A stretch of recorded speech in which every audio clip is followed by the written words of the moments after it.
오늘 저는 불안하십니까? 라는 제목의 말씀을 전하도록 하겠습니다.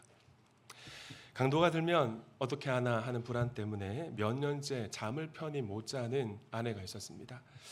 밤중에 작은 소리만 나도 호들갑을 떨면서 곤히 자는 남편을 깨우는 통에 이 남편까지 만성 피로에 시달려 했어요. 하루는 아래층에서 이 부스럭하는 소리가 좀 크게 들린 겁니다. 깜짝 놀란 남편이 살금살금 아래층에 내려가 보니까 진짜 강도가 들어와서 물건을 막 뒤지고 있는 거예요. 강도에게 다가간 남편, 정중한 목소리로 이렇게 부탁했다고 합니다. 안녕하십니까? 만나서 반갑습니다. 위층에 올라가서 제 아내를 좀 만나 주십시오. 10년째 당신을 기다리고 있습니다.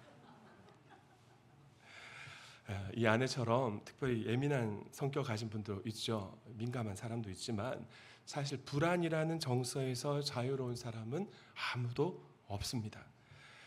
우린 불안의 시대를 살아가고 있으니까. 독일의 신학자 헬무터 틸리케는 우리 인간이 불안해하는 감정의 근원적 뿌리를 이렇게 설명했어요. 불안은 단순히 치료해야 할 심리적 병리 현상이 아니다. 인간이 자신의 유한성과 허물을 대변할 때, 한계를 만날 때 발생하는 존재론적 흔들림이다. 여러분, 틸무케에 따르면 인간이 불안해하는 이유가 뭡니까? 인간이 영원한 생명과 참된 평화를 주시는 하나님을 떠났기 때문입니다. 저를 따라합시다. 그래서 인간은 존재론적 불안을 안고 불안과 함께 살아간다. 여러분, 하나님을 떠난 인간은 외부 조건과 상관없이 존재 자체가 불안한 인생입니다. 거기다 외부 조건이 만만치 않잖아요. 노후 문제, 진로 문제, 취업 문제, 결혼 문제, 재정 문제, 사업 문제, 건강의 문제, 관계 문제 등등. 사람마다 이 정도의 차이는 있겠지만은 우리 가운데 불안하지 않은 사람은 아무도 없습니다. 우리 교회에 불안한 분이 참 많으세요. 그래서 오늘 저는 불안에 관한 두 가지를 나누고자 합니다. 첫째, 불안은 부끄러워서 숨기고 반드시 없애야 하는 감정, 죄가 아니라는 것.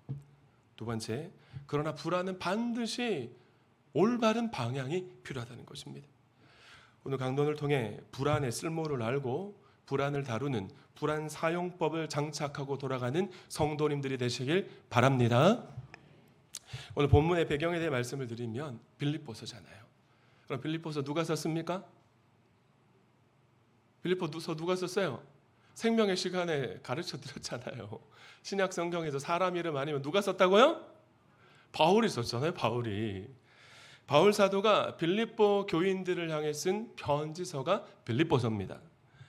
빌립보서는 바울이 아늑한 서재에서 쓴 편지가 아닙니다. 로마 지하 감옥에서 쓴 편지예요. 땅속이 깊이 파인 좁은 석실이어서 햇빛이 거의 들어오지 않는 감옥입니다. 출입구도 없다 합니다. 위에서 제수를 매달아서 땅에다 내려놓는 방식이라고 하는데, 환기가 잘 되지 않아서 공기가 탁하고요. 별도의 화장실이 없기 때문에 배설물이 여기저기 있어가지고 악취가 나는 곳이었습니다. 게다가 내일 당장 사형 선고가 내려질지 모르는 극도로 불안한 상황이었던 것입니다. 그럼에도 불구하고 바울은 빌립보 교인들에게 이렇게 명령하고 있네요. 4절 말씀 함께 읽습니다. 시작.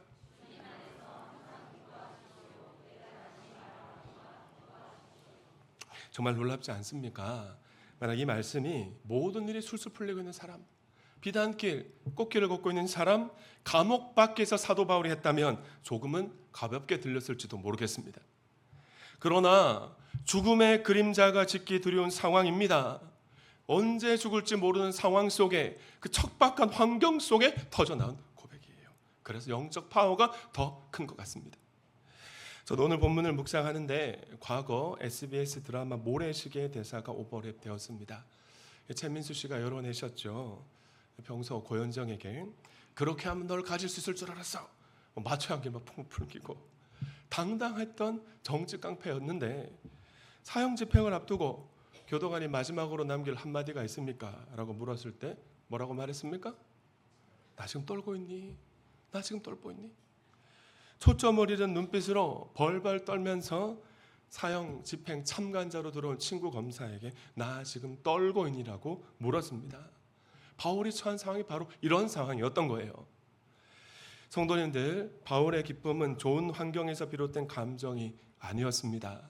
환경의 지배를 받지 않게 하시는 예수 그리스도 안에서 누리는 기쁨이었는 줄 믿습니다. 그래서 5절 말씀이 중요합니다. 여러분의 관용을 모든 사람에게 알리십시오. 누가 가까이 오셨습니까? 주께서 가까이 오셨습니다. 여기서 주께서 가까이 오셨습니다는 헬라어로 호 큐리오스 앵귀시입니다. 직역하면 그 주님이 가까이 계신다. 그 주님이 내 곁에 계신다예요. 시간적으로는 사랑하는 주님이 이 땅에 다시 오실 재림의 임박을 뜻하는 단어고요. 공간적으로는 지금 그 주님이 내 곁에 계신다는 임재, 가까움을 뜻하는 표현입니다. 여러분, 바울이 이런 환경이었는데 환경의 지배를 받지 않고 그럼에도 불구하고 기뻐할 수 있었던 이유가 무엇입니까? 그의 곁에 누가 있었기 때문에? 사랑하는 주님이 있었기 때문입니다. 주님이 내 곁에 계신다는 확신이 바울에게 두 가지 강력한 태도의 변화를 가져준 것이에요. 첫째, 모든 사람에게 관용을 베풀 수 있었습니다. 불안한 사람의 특징이 있는데 여러분 그게 뭔지 아십니까? 한 가지 꼽으라면 예민하다는 거예요. 예민하다는 거. 불안한 사람은 남을 돌아볼 여유가 없습니다. 자기 마음을 지키느라고 온 힘을 다 쏘니까. 불안하면 누가 나를 해칠까 경계하게 되고 다른 사람이 그렇게 안 쳐다봤는데도 저 사람이 나를 좀 째려본 게 아닌가, 저 사람이 나를 무시하는 게 아닌가 하고 날이 서게 되는 겁니다. 작은 말 한마디에도 예민하게 반응하게 되고 곱씹게 되죠. 관용은 베풀기 싫은 것이 아니라 불안이 마음을 다 차지해버려가지고 그 안에서 나올 관용이 없는 거예요. 그러나 바울에게는 관용이 있었습니다. 왜입니까? 그 믿음의 눈을 열어 그의 곁에 계신 주님을 바라보았기 때문입니다. 의의 재판장 되시는 주님이 내 곁에 계시고 내 억울함을 다 보고 계시고 다 알고 계신다고 믿으니까 자신이 직접 재판관이 될 필요가 없는 거예요. 사람들을 정죄하거나 미워하지 않을 수 있었고 주님이 친히 심판해 주실 것을 믿었습니다. 그래서 자신을 가둔 사람에게도, 자신을 억압하는 관수들에게도 너그럽고 부드러운 마음, 즉 관용을 가질 수 있었던 거예요. 한 번 더 따라합시다. 관용은 나의 불안이 어디로 향하고 있는지를 보여주는 신호등이다. 아멘이십니까? 성도님들, 관용, 이 너그러움은 성격이 좋아서 나오는 것이 아닙니다. 타고난 유순한 사람들이 있지만 대부분 불안한 마음이 있어요. 예민할 수밖에 없습니다. 우리는 이 관용은 내 곁에 주님이 계신다는 확신에서로 나오는 열매인 줄 믿습니다. 혹시라도 사소한 말이 자꾸 걸립니까? 누군가가 믿고 그 사람을 용납하기가 힘드세요? 믿음의 눈을 열어 여러분 곁에 계신 주님을 바라볼 수 있기를 간절히 축원합니다. 축원합니다. 둘째, 바울은 염려, 이 불안을 기도로 바꿀 수 있었습니다. 6절 말씀, 우리가 너무나 사랑하는 말씀이죠. 함께 읽습니다. 시작.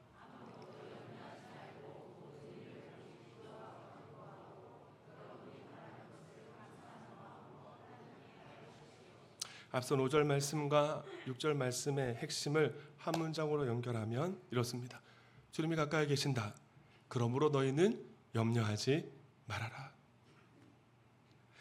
염려하지 말라는 명령이 먼저가 아니죠. 주님이 가까이 계신다는 사실, 팩트가 먼저입니다.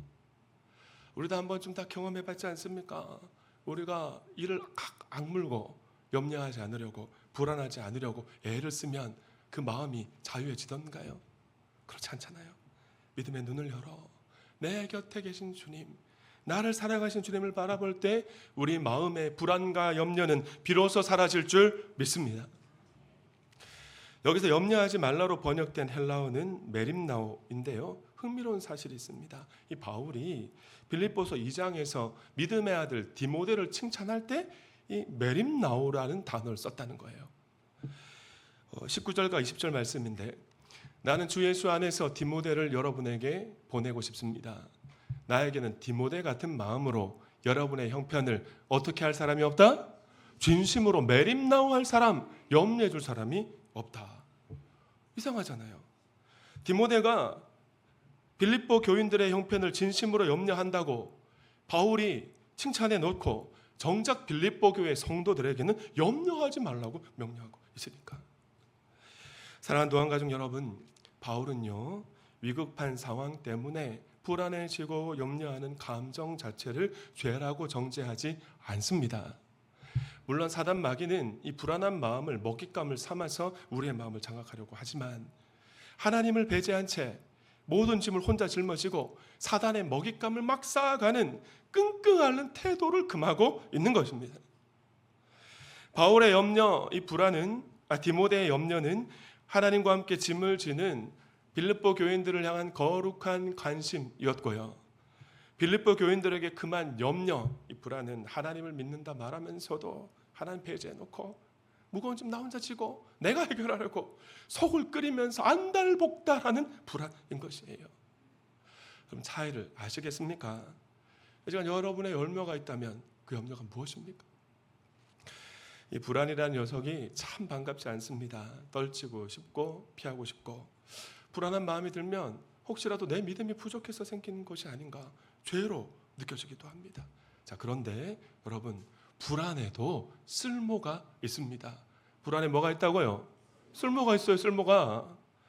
세계적으로 명성이 높은 미국의 뇌과학자 웬디 스키 박사가 당신의 불안은 죄가 없다라는 책을 썼어요. 그래서 불안의 쓸모를 6가지로 제시했는데 회복 탄력성, 몰입 경험, 마인드셋, 집중력, 사회성, 창의성이 바로 그것입니다. 이 책에서 스키 박사는 우리 뇌를 설명하는데 환경에 대응하고 적응하는 신비한 능력을 우리 뇌가 가지고 있는데 그게 신경가소성이라고 표현합니다. 그럼 신경가소성이 뭐냐? 새로운 자극과 적절한 스트레스를 우리 뇌가 받으면 스스로 뇌가 회로를 바꾸는 거예요. 그래서 막 성장하는 물질입니다. 우리 뇌는 막 콘크리트와 같이 고착된 것이 아니고 잘 사용하면 잘 쓸수록 형태가 변하는 말랑말랑한 진흙과 같대요. 자, 그런데 우리에게 불안이 전혀 없으면 내가 변할 필요가 없는 거예요. 가만히 있다가 점점 고차가 되어서 태화되어 간다는 것입니다. 불안에도 쓸모가 있는 거죠. 스즈키 박사가 제시하는 불안의 쓸모 중에 3가지만 말씀을 드리면 첫째는 회복 탄력성입니다. 회복 탄력성. 자, 컬럼도 한번 썼었지요. 그럼 회복 탄력성이 뭐냐? 스트레스나 시련을 듣고 다시 일어서게 하는 마음의 근육이 회복 탄력성입니다.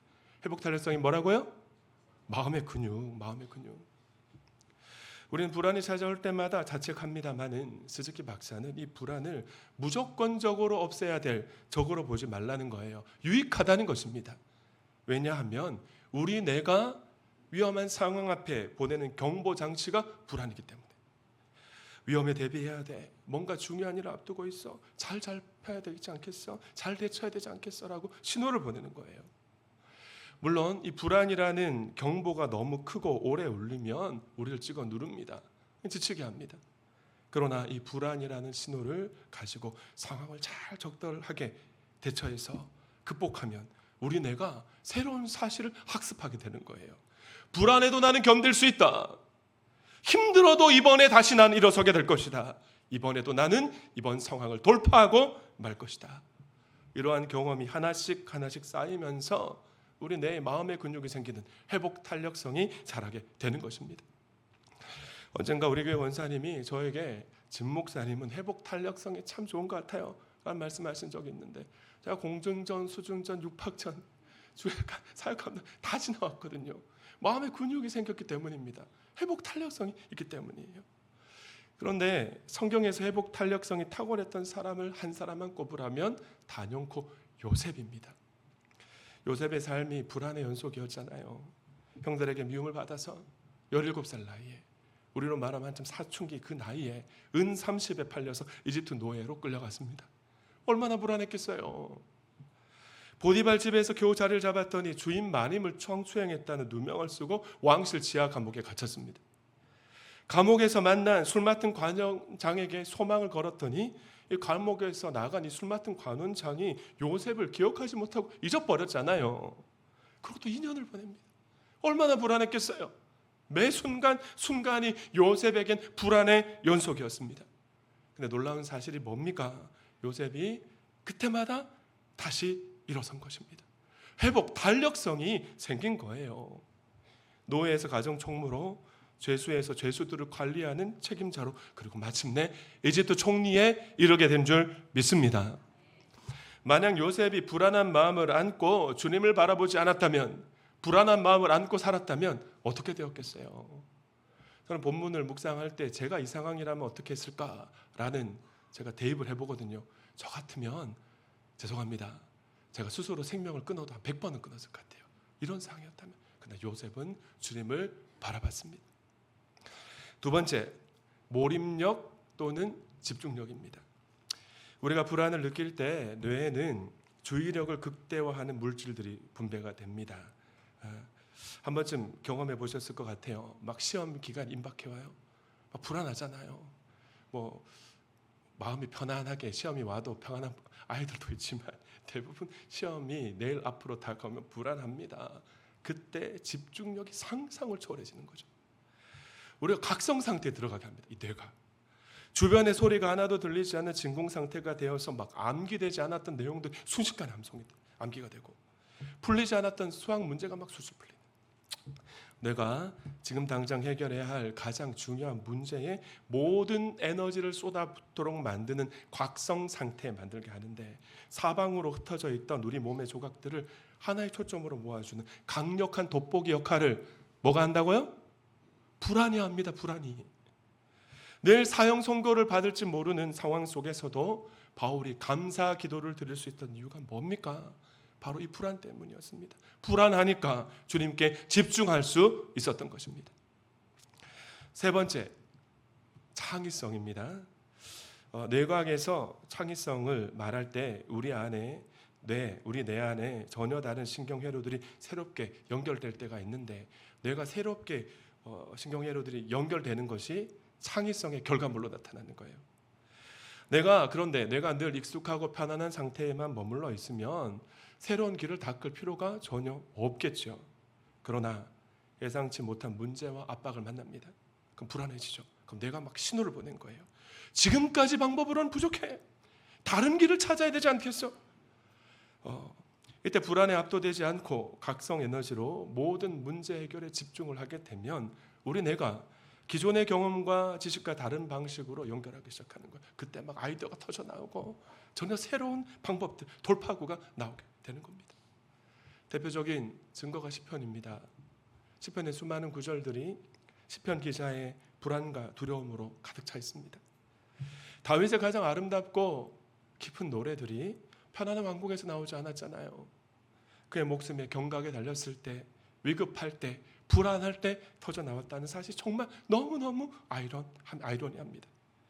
시편 55편에서도 다윗은 자신의 불안을 조금도 숨기지 않았습니다.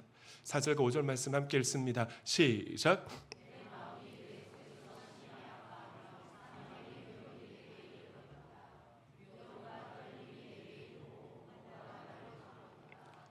여러분, 다윗은 불안했습니다.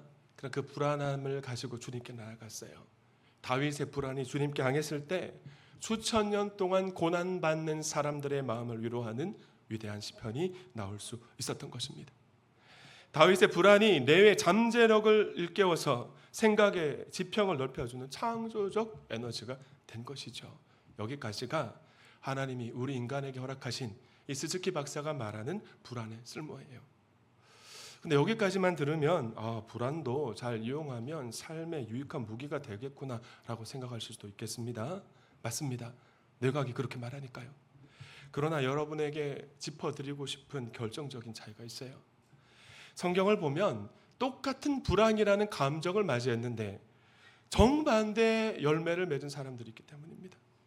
여러분, 마리다는 예수님을 대접하려는 열정 때문에 불안했습니다. 그럼 마르다에게 예수님 뭐라고 책망하셨습니까? 함께 읽습니다. 시작. 여기서 염려하며로 번역된 헬라어가 앞서 살펴보았던 메림나오입니다. 마르다는 불안이 낳은 거짓된 열심이죠. 이 열심이 문제였어요. 마르다는 결국 그 열심이 불안했을 때 열심의 방향이 어디로 향했느냐? 동생 마리아를 원망하고 시기하는 모습으로 가버린 것이죠. 죄를 진 겁니다. 믿음의 조상 아브라함의 아내 사례도 그랬습니다. 끝까지 자식이 없으면 어떡하나 사람 불안했어요. 그래서 어떻게 했죠? 불안한 마음이 뇌로 하여금 창조적 새끼를 찾아냅니다. 하갈이라는 종을 남편 아브라함과 동침하게 해서 지금도 이스라엘과 팔레스타인이 온 세계가 시끌벅적하게 하는 죄의 단초가 되었지 않습니까? 사울왕도 그랬습니다. 블레셋 군대가 막 쳐들어와요. 그런데 온다고 약속한 사무엘 선지자는 아무리 기다려도 오지 않고 군사들은 막 이리저리 터지고 있었습니다. 극도의 불안감에 휩싸인 사울이 어떻게 했느냐? 끝까지 사무엘을 기다리지 못하고 사무엘이 와서 집례해야 할 번제를 자기가 드려버린 거예요. 그리고 사무엘이 오자 뭐라고 변명했습니까? 할 수 없었습니다.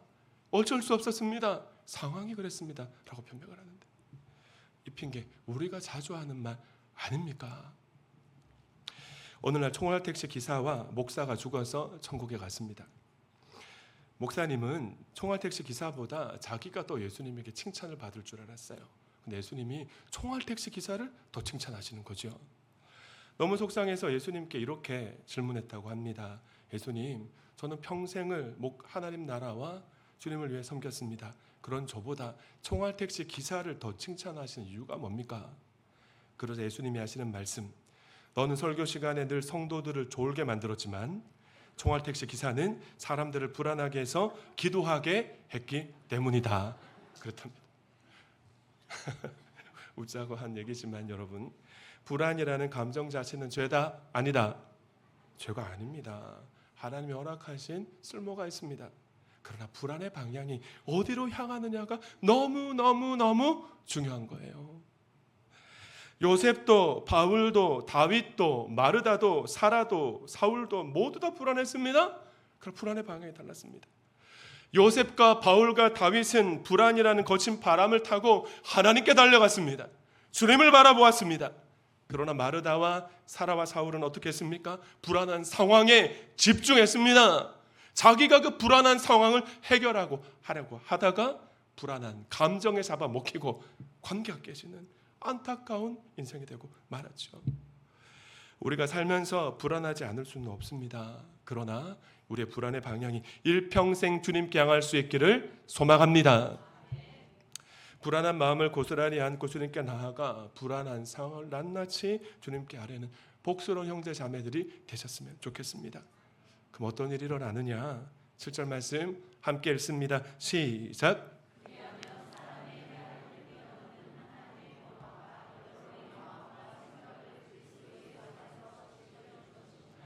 여기서 지켜줄 것입니다로 번역한 헬라어는 푸르네오라는 헬라어입니다. 원래 군사 용어인데요, 병사가 성벽에 올라서 파수 경계를 서는 모습을 표현할 때 쓰는 단어가 이 푸르네오예요. 이 말씀에 따르면 나의 힘으로 내 마음과 생각을 지킬 수 있다 없다?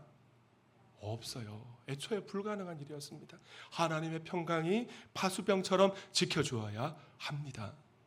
그럼에도 불구하고 우리는 어떻습니까? 불안이 밀려올 때마다 내가 내 마음의 성벽에 올라갑니다. 눈을 부릅뜨고 파수 경계를 설 때가 얼마나 많은지, 불가능한 일을 내 힘으로 하려고 했던 거죠. 그때마다 얼마나 피곤하셨습니까? 얼마나 지치셨어요?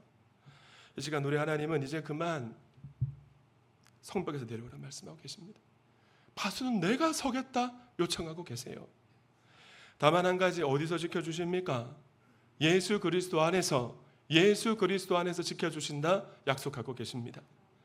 우리의 생각과 마음이 날마다 예수 그리스도 안에 있기를 간절히 소망합니다. 왜냐하면 히브리서 4장 15절이 이렇게 말씀하고 있기 때문이에요. 함께 읽습니다. 시작.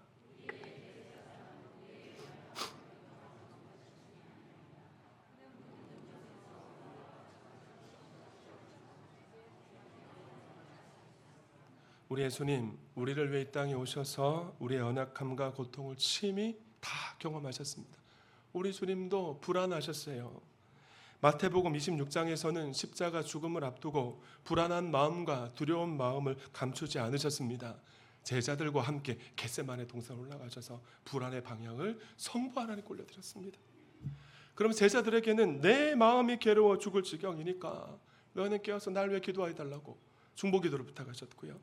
그리고 성부 하나님께 땀방울이 핏방울이 되도록 39절 말씀에 간절한 기도를 주님께 올려드렸습니다. 그러나 이 잔은 예수님을 그냥 지나치지 않았고 예수님은 십자가에서 우리가 영원히 받아야 할 하나님의 진노의 잔, 심판의 잔을 대신 마셔 주셨습니다. 누가 마셔야 할 잔이었습니까? 우리가 마셔야 할 잔이었습니다. 근데 예수님이 대신 마셔버린 거예요. 여기서 우리 인생의 방향이 완전히 바뀌었습니다. 히브리서 4장 16절 말씀도 함께 읽습니다. 시작.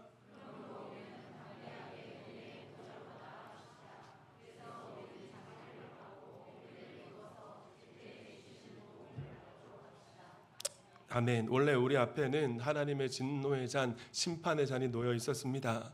그러면서 하나님 너무 두려우니까 하나님 앞에 함부로 나아갈 수가 없었던 거예요. 그런데 예수님의 십자가 사랑 때문에 진노의 잔, 심판의 잔 예수님 다 마셔버렸으니까 이제 우리 앞에는 무엇만 남아 있습니까? 은혜의 보좌, 하나님의 자비와 은혜를 공급받는 은혜의 보좌만 우리 앞에 있는 줄 믿습니다. 그리고 우리가 담대하게 하나님 앞에 나아갈 수 있는 거예요. 그런데 여기서 담대하게는 불안을 전혀 느끼지 않는 강철 같은 마음이 아닙니다. 불안한 마음을 가진 채 예수 그리스도의 십자가 공로를 의지하면서 성부 하나님께 나아갈 수 있는 복음으로 인한 자유인 것입니다. 예수 그리스도를 영접하고 하나님의 자녀로 거듭난 저와 여러분은 감사하게도 영원히 예수 그리스도 안에 있다는 사실을 믿으시기 바랍니다. 우리가 마셔야 할 하나님의 진노의 잔, 심판의 잔을 우리 대신 예수님이 다 마시셨어요. 우리 예수님이 다 마시셨어요. 그 예수님이 성령으로 우리 안에 내주하고 계시고 예수 그리스도 안에 우리가 또 머물러 있습니다. 주님 내 안에, 내가 주님 안에 있는 이 놀라운 신비가 우리의 삶에 연속되어야 하는 것입니다. 이 세상 그 무엇도 그 누구도 예수 그리스도 안에 있는 저와 여러분을 빼앗지 못할 줄 믿습니다. 불안한 미래와 불안한 세상사 때문에 우리는 늘 불안하잖아요. 불안한 모습을 그대로 안고 은혜의 보좌 앞으로 나아가면 예수 그리스도 안에 있는 우리의 생각과 마음을 하나님의 평강이 지켜주실 것입니다. 말씀을 맺습니다. 제가 왜 오늘 이 말씀을 전하겠어요? 우리 교회 성도님들이 최근에 불안해하시는 분들이 너무너무 많기 때문에 그렇습니다. 저도 성도님들이 불안해하니까 나도 덩달아 불안해져가지고 불안한 마음을 안고 새벽에 주님 앞에 나아갔더니 오늘 말씀을 갖고 기도하라는 창의적인 마음을 주님 부어주셨습니다. 이제 우리가 해야 할 일은 너무나 명확하잖아요. 불안한 마음과 불안한 상황을 주님께 아뢰는 기도가 우리 삶에 필요합니다. 기도는 내 삶의 불안을 없애주는 그 어떤 세련된 심리 기술이 아닙니다. 나에게 향하던 이 불안의 방향을 내가 집중하게 하고 나를 치고 누르는 이 불안의 방향을 하나님께로 바꿀 수 있는 유일한 자리가 바로 기도인 것입니다. 그럼 우리가 어떻게 해야 되겠어요? 첫째, 불안한 모습 그대로 은혜의 보좌 앞으로 나아가십시오. 가끔 성도님 좀 기도하셔야 되지 않겠습니까? 예배가 좀 회복되어야 하지 않겠습니까? 라고 말씀을 드리면 이렇게 말씀하시는 분들은 있습니다. 목사님 제가 저 기도할 마음이 아닙니다. 상황이 좀 정리가 되면 제가 기도하겠습니다. 예배 자리 나가겠습니다. 이렇게 안타까운 말씀들을 하시는 분들이 계세요.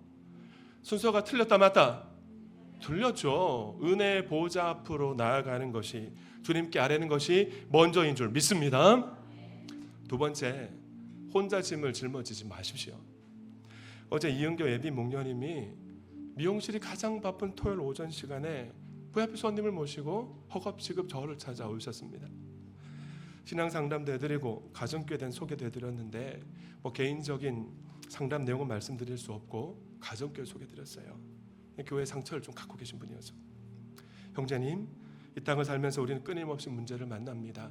문제를 만나지 않은 사람은 없습니다. 그런데 전통교회는 금요철야 기도회나 새벽 기도회와 같은 예배 시간에 간절히 기도해서 문제를 해결하라고 가르칩니다. 그러나 가정교회는 목장 식구들이 있습니다. 함께 싸울 전우들이 있습니다.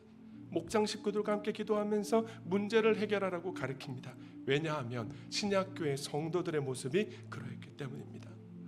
그래서 자 이렇게 얘기를 했어요. 네. 어디 뭐 기도원 같은 곳에 가서 기도하는 것보다 여러분 아시죠? 우리 한국은 이제 7, 80년대처럼 어디 기도원 가서 뭐 머리 뒤밀고 기도하고 안수 받는다 병 낫고 문제 해결되는 시대가 아닙니다. 하나님의 허락하신 일상의 자리에서 기도하고 예배하고 섬길 때 전우들과 함께 기도할 때 기도 응답의 기쁨이 더 빨리 임한다는 사실을 그분께 말씀드렸어요. 우리에게 적용하면 이번 주 목장 모임으로 모일 때 여러분을 찍어 누르던 그 불안 가면 쓰지 마시고 안 그런 척 하지 마시고 솔직하게 꺼내어 놓으시기 바랍니다. 답을 찾으려고 하는 것이 아니잖아요. 내가 지금 이 문제로 너무 불안하니까 나와 함께 하나님께 아뢰어 달라고 하늘 가족이 뭐고니 우리의 전우니까 기도를 부탁하려고 꺼내는 것입니다. 그리고 목장 식구들과 함께 응답이 올 때까지 언제까지? 응답이 올 때까지 함께 기도하시기 바랍니다. 끝으로 세 번째, 지금 바로 오늘 바로 주님께 낱낱이 아뢰십시오. 올해 1월에 가정교회 제주 성령 집회가 있었잖아요. 제가 은혜를 많이 받았다는 말씀을 몇 차례 드렸습니다. 그때 당시 저를 너무너무 불안하게 하고 두렵게 하는 문제가 있었습니다. 부르짖어서 기도할 때 성령님이 감동을 하시는 거예요. 지금 낱낱이 주님께 아뢰라. 솔직하게 아뢰라. 부르짖어 간구하라. 제가 그래서 순복하는 마음으로 눈물을 펑펑 쏟으면서 그 기도하려고 그곳에 간 게 아닌데 성령님께 순종을 낱낱이 아뢰었습니다. 주님, 제가 우리 교회가 다시 혼란에 빠질까 봐 너무너무 두렵습니다. 이 문제를 제 힘으로 해결할 수 없으니 동암교회 담임 목사이신 주인이신 주님이 해결해 주십시오. 다시는 우리 교회 성도들이 나누어져서 상처받지 않게 하여 주옵소서. 하나님께서는 제가 예상하지 못했던 방법으로 아름답게 합력하여 선을 이루어 주셨습니다. 사랑하는 여러분, 다음으로 미루지 마십시오. 두리뭉실하게 아뢰지도 마십시오. 오늘 당장 주님 앞에 아뢰십시오. 내가 이런저런 문제 때문에 두렵습니다. 불안합니다. 힘듭니다. 한계를 만났습니다. 오늘 시간 아뢰시기 바랍니다. 불안한 마음이 사라지고 하늘의 평강이 임하는 경험을 우리 동암교회 형제자매들이 모두 경험할 수 있기를 간절히 축원합니다. 옆에 계신 분에게 인사하십시다. 불안해도 괜찮습니다. 함께 주님께 아뢰읍시다. 시작. 불안하십니까? 불안한 모습 그대로 주님께 나아가십시오.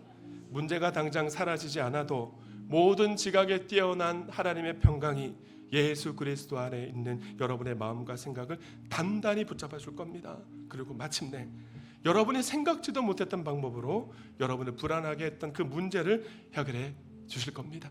그 주님을 신뢰하며 영광의 박수 올려드립니다.